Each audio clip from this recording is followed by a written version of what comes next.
Hello guys. तर आपण आज पहिला चॅप्टर रोटेशनल डायनॅमिक्स याचे मुवमेंट ऑफ इनर्शिया चे पॅरलल ऍक्सिस थिअरम आणि perpendicular axis theorem lecture number 2 मध्ये किंवा व्हिडिओ नंबर 2 मध्ये आपण डिस्कस केलेले आहे. ठीक आहे. आता जे आपण करणार आहोत तो म्हणजे शेवटच्या पार्ट्स मध्ये राहिलेले डेरिव्हेशन्स. ते थोडेच आहेत, थोडासा विदिन लाईक 20 मिनिट्स मध्ये आपले होऊन जातील आणि त्याच्यानंतरची नेक्स्ट व्हिडिओ येईल ते पहिल्या चॅप्टरचे तुमचे न्यूमेरिकल्स असतील. सो प्रॉपरली कॉन्सन्ट्रेट करून बघा सो दॅट पहिला चॅप्टर तुम्ही तिन्ही एका सिरीज मध्ये तुम्हाला तीन डेरिव्हेशनच्या सिरीज मध्ये तिन्ही पण सगळे जे तिन्ही पण डेरिव्हेशनच्या सिरीज मध्ये जे आहेत डेरिव्हेशन्स ते क्लिअर होऊन जातील. तर सगळ्यात पहिला आपण जो बघणार आहोत तो म्हणजे अँग्युलर मोमेंटमचा. तर अँग्युलर मोमेंटम आणि आपण मुवमेंट ऑफ इनर्शिया याचा कसं रिलेशन आहे ते आपण आता डिस्कस करूया. So expression for angular momentum. Okay. So सगळ्यात पहिली गोष्ट आपण एक बॉडी कन्सिडर केली, कोणती पण रॅन्डम बॉडी घ्या, काही इश्यू नाही. त्याला ऍक्सिस ऑफ रोटेशन एक दिलं म्हणजे या ऍक्सिस भोवती ही बॉडी रोटेट होते. सपोज आपण इथे एक मास एम पकडलं, असे इन्फायनाइट नंबर्स असतील ना मासचे. सो हे सेंटर पकडलं तर हे तुमचं डिस्टन्स R1 झालं, हे R2 झालं, हे R3 झालं. हे कॉमन आहे. तुम्ही जेव्हा डेरिव्हेशन लिहाल, मी इथे त्या पूर्ण गोष्टी लिहून देत नाहीये, बट तुम्हाला त्या गोष्टी इथे क्लिअर करायच्या आहेत जेणेकरून एक्झामिनर सगळ्या फुलच्या आउट ऑफ आउट तुम्हाला मार्क्स देईल. सो सगळ्यात आधी तुम्हाला अँग्युलर मोमेंटम म्हणजे काय त्याचा ऍटलिस्ट फॉर्म्युला तुम्हाला माहित हवा. सो अँग्युलर मोमेंटम बेसिकली आपण रिप्रेझेंट करतो एल ने. So L is equal to it's a cross product of R into linear momentum. बरोबर आहे. आता जेवढे मासेस आहेत त्या प्रत्येक मासेसला तुमचा प्रत्येक डिस्टन्स वेगळा आहे, तर त्या दृष्टीने आपल्याला त्याचं प्रूफ बघायचं आहे. तर आता हे जर व्हेक्टर फॉर्म आपण काढून टाकलं तर सिंपल आहे. RP sine theta. आपल्याला माहित आहे जेव्हा क्रॉस प्रोडक्ट असतो तेव्हा साइन कंपोनेंट येतो, जेव्हा डॉट प्रोडक्ट असतो तेव्हा कॉस कंपोनेंट येतो. जसं की टॉर्क मध्ये आपण क्रॉस प्रोडक्ट घेतो त्याला वेक्टर प्रोडक्ट असं म्हणतात. या गोष्टीचं बेसिक आहे, तुम्हाला माहित आहे. सो मी काय करणार, पहिली गोष्ट तुम्हाला पी म्हणजे काय ते माहित हवं. अरे पी म्हणजे काय, पी म्हणजे काय असतं, मोमेंटम असतं. टू बी स्पेसिफिक हे लिनियर मोमेंटम असतं. ठीक आहे. आता आपण लिनियर मोमेंटम बद्दल बघणार आहोत पहिलं. So linear momentum P is equal to product of mass into, आपण 11वी त्याचं खूप बघितलंय, मास इंटू वेलॉसिटी. बरोबर. इव्हन तुमच्या पहिल्या युनिट्स अँड मेजरमेंट मध्ये आपण 11th मध्ये याचे डायमेन्शन्स काढलेत, त्याचे युनिट्स काढलेत. सो या गोष्टी माहित हव्यात. सो मास इंटू वेलॉसिटी म्हणजे लिनियर मोमेंटम. सो आपण आता अँग्युलर मोमेंटम जर रिप्रेझेंट करायचं झालं तर आर एम व्ही असं मी करू शकतो. आता मॅक्सिमम थिटा आपण 90 घेऊन टाकून आपण मॅक्सिमम वर डिस्कस करतोय. सो आता हे नंबर ऑफ पार्टिकल्स आहेत. तर एक गोष्ट लक्षात ठेवा, मी तुम्हाला लास्ट ह्याच्यात पण सांगितलेलं की लिनियर वेलॉसिटी आणि अँग्युलर वेलॉसिटी, आता इथे अँग्युलर टर्म्स आहेत ना, सो अँग्युलर वेलॉसिटी हवी. सो अँग्युलर वेलॉसिटी आणि लिनियर वेलॉसिटी याचं एक इक्वेशन आपण करू शकतो, ते म्हणजे v is equal to R omega. याचं रिलेशन, आता याचं प्रूफ सांगणं, याचं प्रूफ पण मी सांगेन, पण आता ह्याच्यात काही नेसेसरी नाहीये. सो आता मी जनरल फॉर्म लिहून घेतला बघा, आर इंटू एम इंटू व्हीच्या जागी मी आर इंटू ओमेगा लिहिलं. सिंपल आहे रे. सो इथे काय झालं बघा, M into R square into omega, as simple as that. काही डिफिकल्ट नाही. M R square into omega. आता आपल्याकडे नंबर ऑफ मासेस आहेत. सो आपण काय करू, L1 म्हणजे काय करू, M1 R1 square into omega. अरे हे तर ओमेगा तर कॉन्स्टंट आहे ना, सगळे मासेस तर सेम अँग्युलर वेलॉसिटीने फिरतात. सो तुम्हाला काय भेटलं, L1 is equal to M1 R1 square. आता मी L2 काढला, M2 R2 square into omega. असे मी जर नंबर ऑफ ऍड केले तर M1 R1 square plus M2 R2 square dot dot dot dot तुम्हाला काय येईल, इंटू ओमेगा येईल. ठीक आहे. मी आता नेक्स्ट स्लाइड वर घेऊन जातो. तर मला एक गोष्ट सांगा रे, आपण बघितलंय समेशन ऑफ M1 R1 और M I J और I and J tends to 1 to n. हे एवढं वरच्या लेवलला लिहिण्याची गरज नाही, but summation of all MR square मी परत लिहितो इथे, तुमचं कन्फ्युजन नको. काय समेशन ऑफ MR स्क्वेअर म्हणजे काय असतं रे, सगळं म्हणजे 1 to n नंबर पर्यंत. ठीक आहे. असं आपण एक नॉर्मली 1 to n नंबर पर्यंत. ठीक आहे. आयच लिहूया इथे 1 to n नंबर पर्यंत. काय असतं रे आपलं आय असतं. आपण perpendicular axis theorem parallel axis theorem मध्ये इंटिग्रेशन घेतलं ना, म्हणजेच समेशन केलंय. सो आपल्याला आय, सो मी इथे काय लिहू शकतो रे, या सगळ्या टर्म्सला समला मी काय लिहीन, आय लिहीन. सो सिंपल, मी त्या लिहिलेलं आय आणि ओमेगा आहे तसा. So this is the expression for angular momentum in terms of moment of inertia. हा एक इम्पॉर्टंट डेरिवेशन आहे. ठीक आहे. सो ही गोष्ट लक्षात ठेवा. आणि ह्या पूर्ण एकदा डेरिवेशन न बघता करायचं. आता बोर्ड एक्झाम जवळ आले, सो न बघता तुम्ही केलं तर तुम्हाला कॉन्फिडन्स लेवल वाढेल. ठीक आहे. सो न बघता करा. काही डाऊट असेल तर तुम्ही कधी पण विचारू शकता. ठीक आहे. एनिवे, हे झालं पहिलं. हे सगळं एवढं लिहिलं तुम्हाला आउट ऑफ आउट मार्क्स भेटणार. फक्त तुम्ही याच्यात आर म्हणजे काय, एल म्हणजे काय हे तुम्ही मेन्शन करा, जे मी बोललोय. As simple as that. Okay. So now we will discuss the next derivation, that is the derivation of torque. ठीक है. So derivation of torque in terms of moment of inertia. ठीक आहे. सिमिलरली सिम्पली आपण एक जशी आपण मगाशी diagram काढली तशीच ओमेगाने ही बॉडी रोटेट होते. M1 आहे, M2 आहे, M3 आहे. मी जनरली 3 मासेस का घेतो, ज्याच्यावरून तुम्हाला गोष्टी क्लिअर होतील. हे झालं R1, R2 आणि R3. ठीक आहे. R1, R2 आणि R3. आता मला एक गोष्ट सांगा रे, तुम्ही जर टॉर्क जर कन्सिडर केलात तर तुम्हाला काय माहिती आहे रे, टॉर्क म्हणजे काय, जनरल इक्वेशन ऑफ टॉर्क. ही बॉडी अशी रोटेट होते. कोणती पण बॉडी घ्या ती रोटेट होते. So general equation of torque काय असतं रे, force into perpendicular distance. So मी असं लिहून टाकलं, फोर्स इंटू डिस्टन्स असं लिहूया आपण. ठीक आहे. Force into distance. तर आता मला सांगा रे, फोर्स आपण न्यूटनच्या सेकंड लॉने काय रिप्रेझेंट करू शकतो, मास इंटू ऍक्सेलरेशन. बरोबर आहे का. So if we are representing the force in mass into acceleration, so MA into perpendicular distance म्हणजे आर. MA इंटू आर. जसं आपण डिस्टन्स हे R1 R2 काय असेल ते मी नंतर तुम्हाला T1 T2 करून दाखवतो. पण जसं आपण V is equal to R omega केलं तसं A इज इक्वल टू काय असतं माहितीये का, R alpha. A is equal to R alpha असं असतं. सो मी काय केलं, A च्या जागी हा ऍक्सेलरेशन आणि अल्फा म्हणजे आपण आता अँग्युलर बघतोय ना, सो अँग्युलर ऍक्सेलरेशन म्हणजे alpha. So what we have, A च्या जागी मी काय केलं, R इंटू अल्फा टाकलं आणि हे R तर आहे. So M into R square into alpha. जसं मगाशी MR स्क्वेअर इंटू ओमेगा आलेलं, तिथे इकडे फक्त काय आलं, M into R square into alpha. ठीक आहे. सो आता तुम्हाला एक गोष्ट लक्षात आली पाहिजे, ती म्हणजे तुम्हाला जसं प्रत्येक पॉइंट होती आपण टॉर्क येणार ना, मासेस असल्यामुळे. So T1 is equal to M1 R1 square into alpha. T2 is equals to M2 R2 square into alpha. T3 is equals to M3 R3 square into alpha. So या गोष्टी तुम्हाला clear झाल्या पाहिजेत. Even T4 तर total torque जो असेल तो काय असणार आहे रे, M1 R1 स्क्वेअर. मी कॉमन काढले M1 R1 square, M2 R2 square, M3 R3 square आणि अल्फा असणार आहे. आणि याचं समेशन म्हणजे काय असतं रे, आय. So I alpha. तुमचं डेरिवेशन झालं. So derivation of torque is nothing but D I alpha, where T is the torque, I is the moment of inertia and alpha is the angular acceleration. Okay. So I hope you understood that part. तुम्हाला हे काय समजलं पाहिजे. So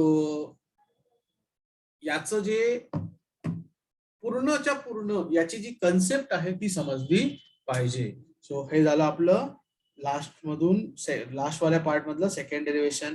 तुम्हाला एक question बऱ्याच वेळा येतो, सो मी थोडस इकडे एक डिस्कस करतो, ते म्हणजे derivation for conservation of angular momentum. So हे पण बघून घ्या. Conservation of angular momentum. ठीक आहे. सो एक गोष्ट लक्षात ठेवा, कन्झर्वेशन म्हणजे काय. एक गोष्ट, कन्झर्वेशन म्हणजे इनिशियल मोमेंटम आणि फायनल मोमेंटम कॉन्स्टंट असतं, म्हणजे सेम असतं. कॉन्स्टंट नाही, सेम असतं. किंवा चेंज होत नाही मोमेंटम मध्ये. ठीक आहे, म्हणजे आपल्याला प्रूव्ह करायचं काय, तर त्याच्यासाठी पहिले तुम्हाला एक स्टेटमेंट लक्षात घ्यावं लागेल, तरच ते प्रूव्ह करता येईल.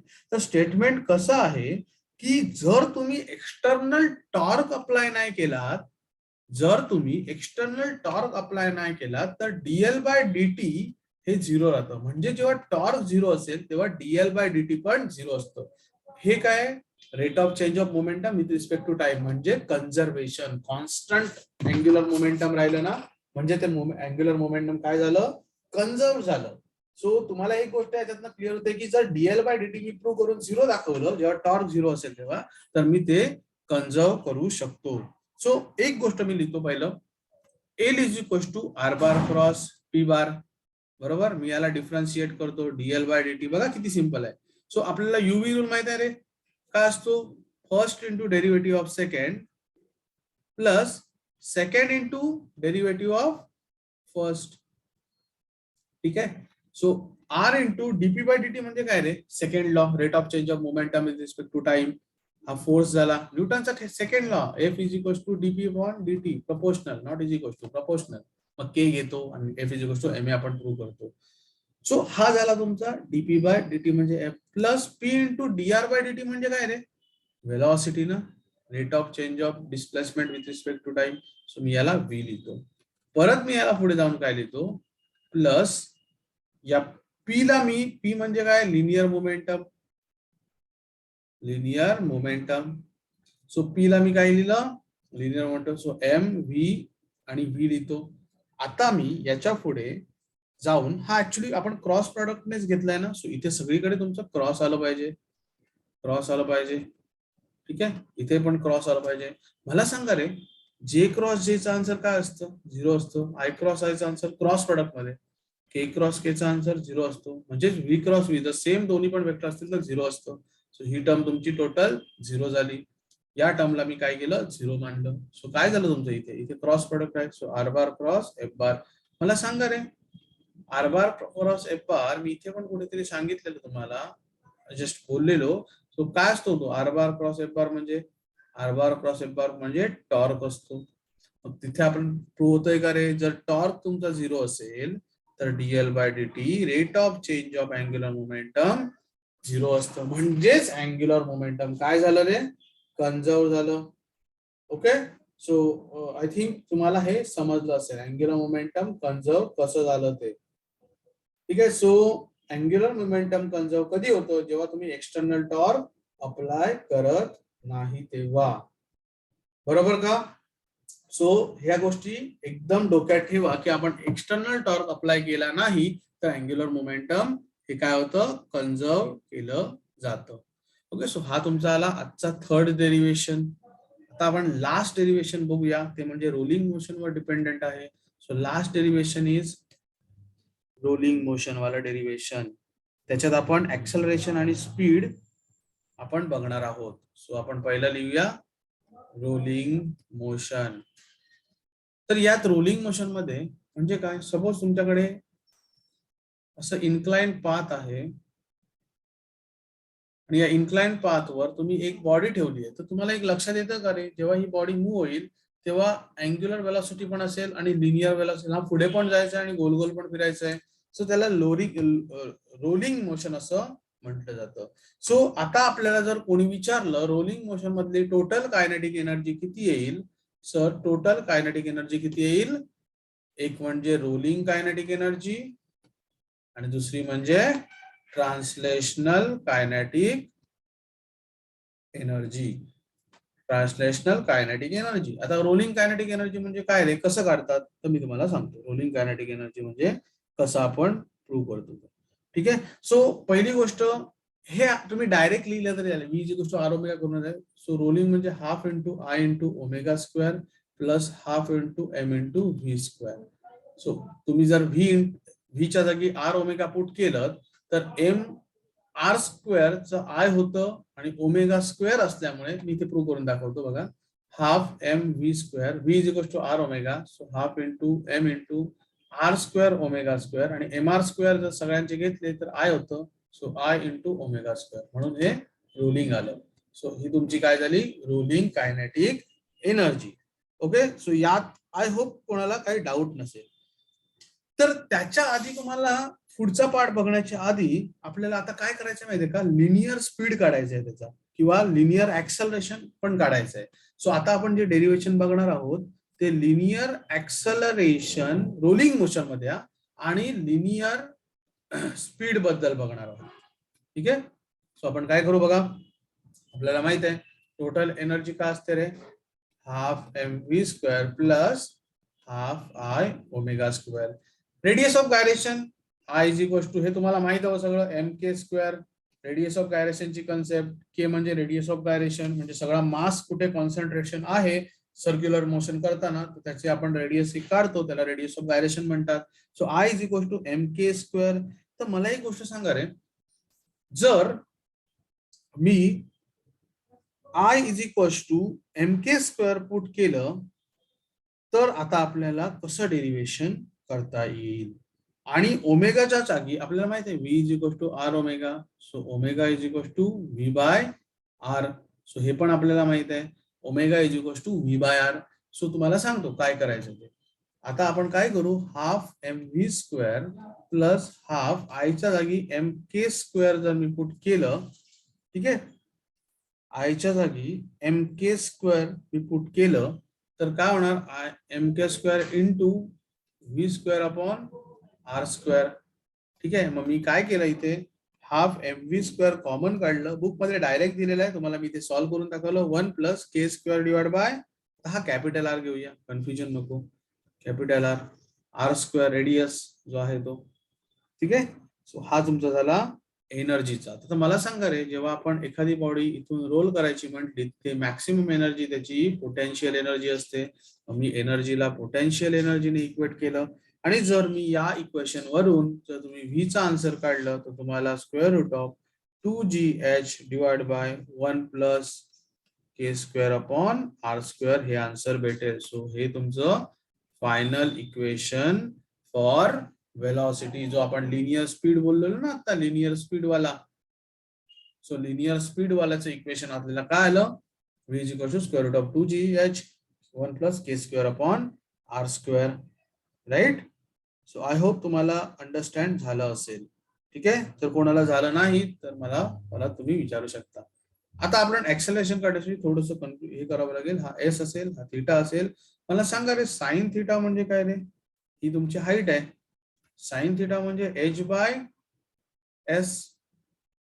एग्रीड. सो s म्हणजे काय होणार तुमचा, s जी आपल्याला ही लेंथ आहे ती h बाय डिस्प्लेसमेंट, थोडक्यात displacement h by sine theta. ही गोष्ट एक लक्षात ठेवा. आपण आता एक्सेलरेशन काढतोय. सो आता सिंपली कायनेमॅटिकल इक्वेशन यूज करा, v² minus u² is equal to 2as.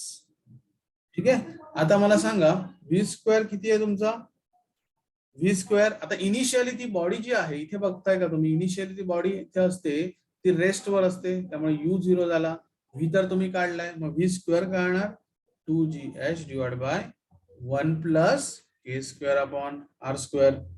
Agreed. So जर असं आन्सर असेल, -0 इज इक्वल टू 2 इंटू ए. किती आहे रे, ए तर एच असणार आहे, आपण ठेवू, कारण ते डायरेक्ट जी नाही म्हणू शकत.